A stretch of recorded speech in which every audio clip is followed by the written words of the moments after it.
கருத்தினன் சித்தர் தான் நம்மளுக்கு ஆடை இது எல்லாத்தையும் கொடுத்தாங்க. அதனால காந்திக்கு ராட்டையை கொடுத்துருக்குறாங்க.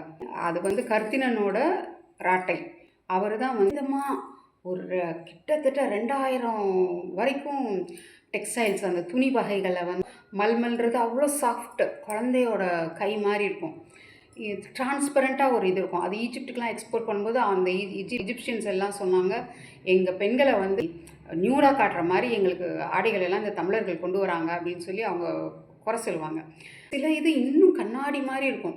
அது கண்ணில் போட்டுட்டு மேலே சீலிங்கில் கல் தச்சர்கள்லாம் கல் வேலையெல்லாம் பண்ணும்போது அவங்க மேலே மண் படாமல் பவுடர்ஸ் எல்லாம் கண்ணில் விழாமல் இருக்கிறதுக்காக அந்த கண்ணாடி மாதிரி ஒரு ஆடை.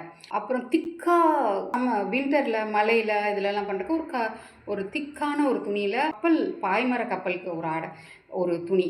இந்த மாதிரி விதவிதமாக ஒரு 2000க்கு மேலே. இப்போ நம்ம கையில் இருக்கிறது ஒரு 200 வகையான துணிகள் மட்டும்தான் இருக்குது.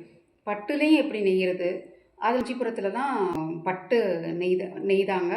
அதில் நம்மளோட மோட்டிஃப் எல்லாம் முக்கால்வாசி யானை, அன்னம், மாங்காய், தாமரை, இந்த பிரிண்டாகவும் பண்ணாங்க, தையலாகவும் பண்ணாங்க, எம்ப்ராய்டரியாகவும் பண்ணாங்க, தறியிலையும் பண்ணாங்க. அதைத்தான் நம்ம கொண்டாடணும். அவரோட ராட்டையை, கருத்தினன் சித்தரோட ராட்டையை தான் காங்கிரஸுக்கு வச்சுருக்குறாங்க, காந்திஜிக்கு வச்சுருக்காங்க. அப்புறம் காங்கிரஸுக்கு கை சின்னம். திரௌபதிக்கு அவ்வளோ துணி கொடுத்த மாதிரி காட்டுறது இது சிம்பாலிக்காக யூதன்கள் சொல்கிற ஒரு மடைமாற்று கதை. திரௌபதிக்கு கொடுத்த ஆடைகள் எல்லாம் என்னென்னா கிருஷ்ணர் விதவிதமாக கண்டுபிடிச்ச ஆடைகளை தான். அவரோட கையை இப்படி அருள் பாரிக்கிற கையை தான் காங்கிரஸுக்கு வச்சுருக்குறாங்க. எல்லாமே கருத்தினன் சித்தர் நம்ம கடவுளர்கள் தான். இவங்களுக்கு நம்ம கடவுளர்கள் தான், அவங்களுக்கும் வணங்க மாட்டேங்கிறாங்க. அவங்க பரசுராமன், ராமன், சகுனி இவங்களை தான் நம்ம கடவுளர்களுக்குள்ளே புகுத்தி நம்மளை வழிபட வச்சிட்டு இருக்கிறாங்க.